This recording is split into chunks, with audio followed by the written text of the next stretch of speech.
Hello everybody, in this video we will be going over consumer's choice problem, a topic which is very widely used in economics. So what is the consumer's choice problem? Let's have a look at the situation on an example. Suppose that we have Megan who is having a $30 budget for music spending in any given month. For music, and her budget is the following. She can consume two different products related to music. First, she can actually go to live concerts, which will cost her, say, $1, or let's say $2 actually. Let's actually go ahead. These numbers are too small. Okay, let's increase these numbers. Suppose that her budget is $60. A live concert ticket will cost her $2, versus she can purchase the track on iTunes. So iTunes track, and the same music will be just $1 because it's not live. All right. So, and we are told that she has a certain utility function. Her utility of consuming these two different products related to music. For the live concert, let's let that be the first product, and this one is the second product. All right. As a result, this will be the price of product one, and this is the price of product two. Basically, the iTunes that you download to your phone is the second consumption unit, right? So Q1 comma Q2. Suppose that her utility is given by the following function. So it can be Q1, so this is the one which is live concert, let's say 3/5 times Q2 times raised to the power 2/5. There you go. All right, so given that this is her utility function, we want to maximize her total utility such that which is basically based on the amount of music that she consumes. The first type of music, live music, one represents live music, two represents downloading it to your phone, subject to certain constraints. So the main constraint being her budget constraints. She has $60 only. So the total spending, P1 Q1 plus P2 Q2, the total spending she does on live music and downloading music to her iPhone should not exceed $60. That's pretty much it. So here obviously P1 is 2, so we can just replace it with a 2 here, 2 Q1, and P2 is just a 1, right? 1 Q2, which is just Q2 itself. Let's just write it as a Q2. That's it. So this is the optimization problem that this individual, Megan, is facing. So now how do we solve this? Pretty much the same idea, because this is a constrained optimization where there's a budget constraint here. So this is a budget constraint.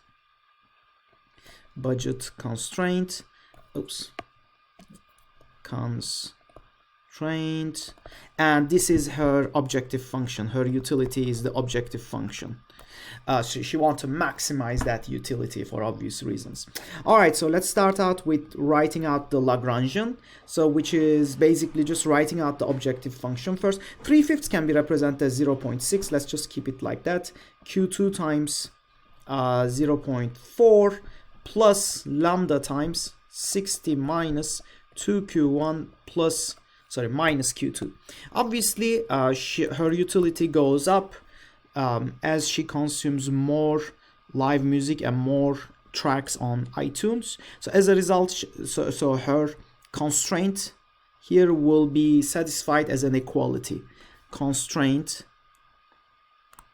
will be, so basically meaning she will spend all of her money, will be satisfied with equality, meaning she will spend all of her money, because more money spent on music gets her happier. All right, so we do the same thing. We call these the first order conditions. So the first order conditions are, we just take the Lagrangian, take the derivative with respect to Q1, set it equal to 0, do the same thing for Q1, Q2, set it equal to 0, and see what comes out of this. All right, so let's first take the derivative with respect to Q1, which we have done many times so far. Q1 minus 0.4 exponent. Q2 is a constant, so we'll just keep it as it is, 0.4, plus lambda times, so because we are taking derivative with respect to Q1, so minus 2, right? that's equal to 0. And the second one will be 0.4 q2 minus 0.6. We reduce the exponent by 1 minus 0.6 times q1 times 0.6, right? Plus lambda times, and the coefficient here in front of q2 is minus 1, so minus 1. There you go. So obviously, like we did previously many times, we will just move these two expressions to the right hand side, taking the ratio of the two equations. Ultimately, so what comes out of this will be the following. So 0.6 ratio to 0.4 will be 3/2.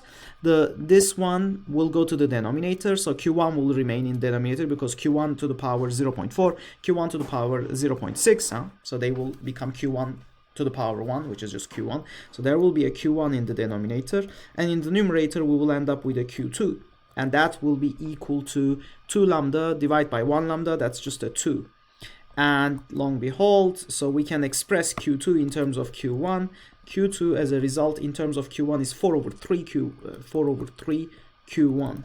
Now that we know this value, we are going to go ahead and substitute this into the given constraint, where our given constraint is 2q1 plus q2 is equal to 60. So we are going to substitute q2 with this expression over here. So let's just go ahead and do that, implying 2q1 plus q2 is now 4/3 q1 is equal to 60, further implying that 2q1 plus 4/3 is 6 over 3 plus 4 over 10 over 3 q1. 10 over 3 q1 is equal to 60, implying further that q1 comes out as 18. And if q1 is 18, we can just put it back into our formula and figure out that q2 will be, and q2, which is equal to 4/3 of q1, which is 18 here, 6/24. Does that make sense? So those are the optimal levels of consumption. So, well, we need to figure out how much money to spend on. We know how many live music and how many iTunes tracks we need. So the amount of money spent on each type of music will be expenditures. Let's have those expenditures. As a result, will be for the live music, P1 times Q1, that will be the expenditure. So P1 was $2, I believe. Live music was costing $2. Yes. Oops. As you guys can see. And this is the same way we entered it here, basically. So 2 times Q1 is 18. So that will be $36 will be spent on each month on live music, versus iTunes. iTunes music will be P2 times Q2. $1 for each music downloaded, and we want to download 24 music, so $24 here. So as you guys can see, 36 plus 24 will be the total budget, which is so clearly let's write it out. Total expenses clearly equal the budget, so which is good news, right? Or less than or equal to budget, if you guys want to write it like that. So total expenses is 36 plus 24, which is clearly less than or equal to 60, which is exactly 60 to be more exact. But now we can also think about, because we have a cardinal utility here, so we might wonder, if we were to plug in these values into our function, what would be the overall utility of the person? Well, this is kind of a little bit more abstract now, right? Because what does it mean even to have a utility, right? But anyhow, so let's just do it. So the utility is equal to utility of Q1. We decided that it would be 18 and Q2 was 24. 18, so we want to substitute 18 and 24 in our expression. Let's just go ahead and write it like this. So we have 18 raised to the 0.6th power times 24 raised to the 0.4th power. And I believe at this step we can either use a calculator. Actually, before I use the calculator, let me try to simplify it even further. So we have 18 is just 2 times 3 square. Let me write it like that. So 2 times 3 square, right? So 0.6 times 24 is 8 times 3, which is 3 times 2 cubed. So 2 cubed times 3, yes. and we take the 0.4 power. So therefore we can bundle the 2's together and then the 3's together.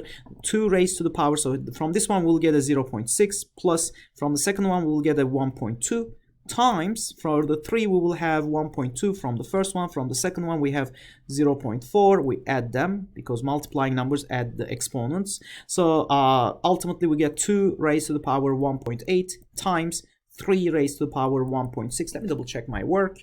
1.2, 0.4, that seems reasonable. 1.2, 0.6, 1. Yeah, there you go. So now we can just go ahead and use our calculator, I guess, now that we have these values. Let me just go ahead and use my cell phone. I'm using my cell phone as a financial calculator. As soon as you make it, you have your cell phone horizontal, your iPhone, it becomes a very nice scientific calculator. So 2 raised to the power 1.8 is just equal to 3.48, and let me write one more decimal, times 3 raised to the power 1.6 is equal to 5.799, or actually 5.8 almost. 5.8 we can say, and when you multiply these two, so times 3.4822 equals 20.195. 20.195. This is an ordinal utility, which is it has utils as, if you wish, as the units, right? So but the clear point is that we now have a very good idea on how much to money spend on individual goods, right? So we have two goods here, live concert versus iTunes tracks. We have a certain budget allocated for those two products. We know exactly how much money to spend on live concert and how much money to spend on iTunes tracks, given our utility function is the way it is described as such here. And when we did the calculations, it came out that Q1 and Q2 came out as this. These are the optimal levels. Based on these Q1s and Q2s, we know exactly the proportion of our budget that we spend on each item. Live concerts, roughly 60%, and 40% of our budget spent on iTunes tracks downloaded to our machine. So this was I thought this is a very neat example from economics. Economics is the science of choice and optimization. Economics, so the very name suggests that.